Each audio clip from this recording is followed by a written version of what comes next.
Hello welcome back to yummy Malabar. ഇന്ന് നമ്മൾ ration കടയിൽ നിന്ന് കിട്ടുന്ന കടല വെച്ചിട്ട് ചെയ്തെടുക്കാൻ പറ്റുന്ന ഒരു കിടിലൻ സ്വീറ്റ് റെസിപ്പിയാണ് ചെയ്തെടുക്കുന്നത്. അപ്പോൾ നിങ്ങൾ ഇതുവരെയും ഇങ്ങനെ ഒരു സ്വീറ്റ് കടല വെച്ചിട്ട് ചെയ്ത് നോക്കിയിട്ടില്ലെങ്കിൽ ഉറപ്പായിട്ടും ട്രൈ ചെയ്ത് നോക്കണം. വളരെ ടേസ്റ്റി ആയിട്ടുള്ള റെസിപ്പിയാണ്, എല്ലാവർക്കും ഒരേപോലെ ഇഷ്ടമാകും. അപ്പോൾ നമുക്കൊട്ടും താമസിയാതെ വീഡിയോയിലേക്ക് പോകാം. അതിന് മുന്നേ ആയിട്ട് യമ്മി മലബാർ സബ്സ്ക്രൈബ് ചെയ്യാതെ കാണുന്നവരുണ്ടെങ്കിൽ ഒന്ന് സബ്സ്ക്രൈബ് ചെയ്യണേ. അപ്പോൾ നമുക്ക് വീഡിയോയിലേക്ക് പോയാലോ. അപ്പോൾ നമ്മുടെ ഈ റെസിപ്പിക്കായിട്ട് ഞാനിവിടെ 1 കപ്പ് അളവിൽ കടല വെള്ളത്തിൽ കുതിർക്കാൻ വേണ്ടി വെച്ചിട്ടുണ്ടായിരുന്നു. മിനിമം 8 മണിക്കൂറെങ്കിലും നമ്മൾ കടല വെള്ളത്തിൽ കുതിർക്കാനായിട്ട് വെക്കണം. അത് നമുക്ക് കൈ വെച്ചിട്ട് തന്നെ അതിൻ്റെ തൊലിയൊക്കെ ഒന്ന് മാറ്റിയെടുക്കാം. വളരെ എളുപ്പമാണ്. നമ്മൾ കുതിർത്തതിൻ്റെ പേരിൽ നമ്മൾ വിരൽ വെച്ചിട്ട് ഇങ്ങനെ ഒന്ന് ട്വിസ്റ്റ് ചെയ്ത് കഴിഞ്ഞാൽ തന്നെ നമുക്ക് കടല പെട്ടെന്ന് തന്നെ തൊലി വേറിട്ട് കിട്ടും. അപ്പോൾ നമുക്ക് ഓരോ കടലയും ഇതേപോലെ ഒന്ന് തൊലിയൊക്കെ മാറ്റിയെടുത്തിട്ട് വരാം.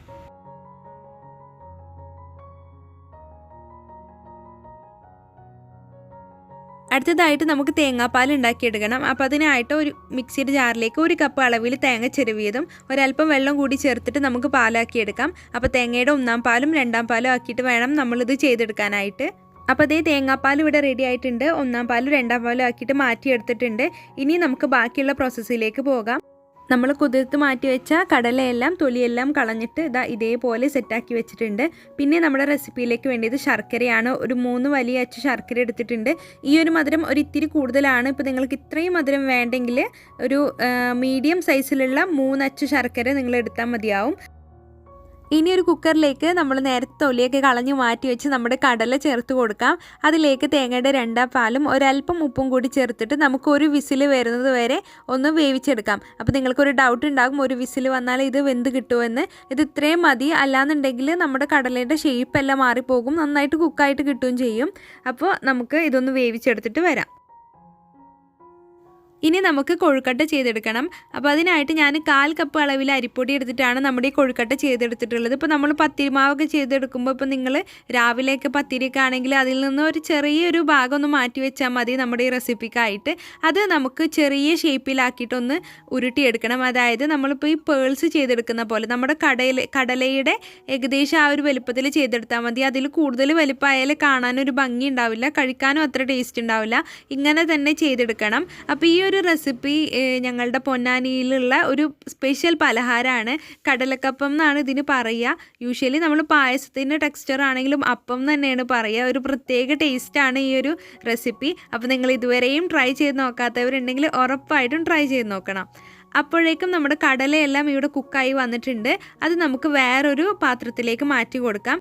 എന്നിട്ട് ഇതിലേക്ക് ഒരു ഫ്ലേവറിനായിട്ട് ഒരല്പം ഏലക്ക പൊടിച്ചത് ചേർത്ത് കൊടുക്കുന്നുണ്ട്. വളരെ നുള്ളു മതി. ഇനിയിപ്പോൾ പൊടിച്ചത് ഇല്ലയെന്നുണ്ടെങ്കിൽ നിങ്ങൾക്ക് മുഴുവനായിട്ടുള്ള ഏലക്കയും ചേർത്ത് കൊടുക്കാവുന്നതാണ്.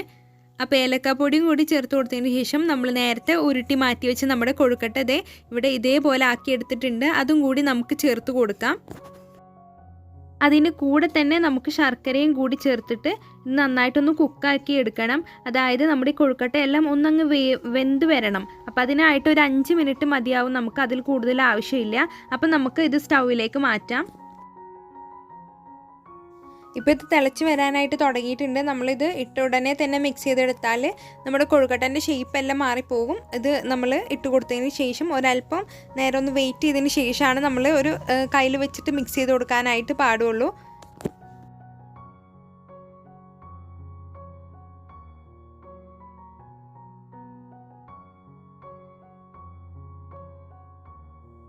ശർക്കരയൊക്കെ ഉരുകി വന്നാൽ നമുക്കിതൊന്ന് അടച്ചു വെച്ചിട്ടൊന്ന് കുക്ക് ചെയ്തെടുക്കാം.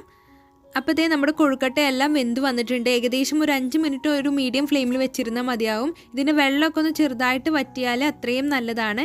അപ്പോൾ നമ്മുടെ കൊഴുക്കട്ട വെന്ത് കഴിഞ്ഞിട്ടുണ്ട്. ഇനി നമുക്ക് തേങ്ങയുടെ 1-ാം പാല് കൂടി ചേർത്ത് കൊടുക്കാം. അപ്പോൾ ഈ ഒരു ടൈമിൽ നമ്മൾ സിമ്മിലാക്കി വെക്കണം. തീ നന്നായിട്ട് കുറച്ച് വെച്ചതിന് ശേഷം നമുക്ക് തേങ്ങയുടെ 1-ാം പാല് ചേർക്കാം. 1-ാം പാല് ചേർത്തതിന് ശേഷം തിളപ്പിച്ചെടുക്കേണ്ട ആവശ്യമില്ല. ചെറുതായിട്ടൊന്ന് ചൂടായി വന്നാൽ മതിയാവും.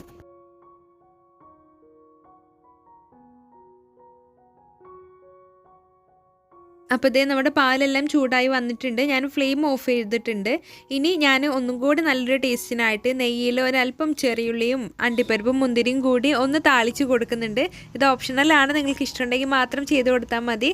അപ്പോൾ ഇത്രയേ ഉള്ളൂ വളരെ ടേസ്റ്റി ആയിട്ടുള്ള ഈ ഒരു റെസിപ്പി ചെയ്തെടുക്കാനായിട്ട്. അപ്പം നിങ്ങൾ ഇതുവരെ ഇങ്ങനെ ഒരു റെസിപ്പി ട്രൈ ചെയ്ത് നോക്കിയിട്ടില്ലെങ്കിൽ അല്ലെങ്കിൽ ആദ്യമായിട്ടാണ് കാണുന്നതെങ്കിൽ ഉറപ്പായിട്ടും ട്രൈ ചെയ്ത് നോക്കണം. ഇപ്പോൾ എല്ലാവരുടെയും വീട്ടിൽ ഇഷ്ടം പോലെ ഈ ഒരു കടലിരിപ്പുണ്ടാകും റേഷൻ കടയിൽ നിന്ന് കിട്ടിയിട്ട്. അപ്പോൾ എല്ലാവരും ട്രൈ ചെയ്ത് നോക്കുക. ട്രൈ ചെയ്തിട്ട് ഫീഡ്ബാക്ക് അറിയിക്കാൻ മറക്കരുത്. നിങ്ങൾക്ക് ഉറപ്പായിട്ടും ഇഷ്ടമാകും എന്നുള്ള കാര്യത്തിൽ ഒരു സംശയമില്ല. പിന്നെ വീഡിയോ ഇഷ്ടമായാൽ പതിവ് പോലെ എല്ലാവരും ഒന്ന് ലൈക്ക് ചെയ്യണം, ഷെയർ ചെയ്യണം. പിന്നെ ചാനൽ ഇതുവരെയും സബ്സ്ക്രൈബ് ചെയ്യാതെ കാണുന്നവരുണ്ടെങ്കിൽ സബ്സ്ക്രൈബ് ചെയ്ത് സപ്പോർട്ട് ചെയ്യണേ. താങ്ക്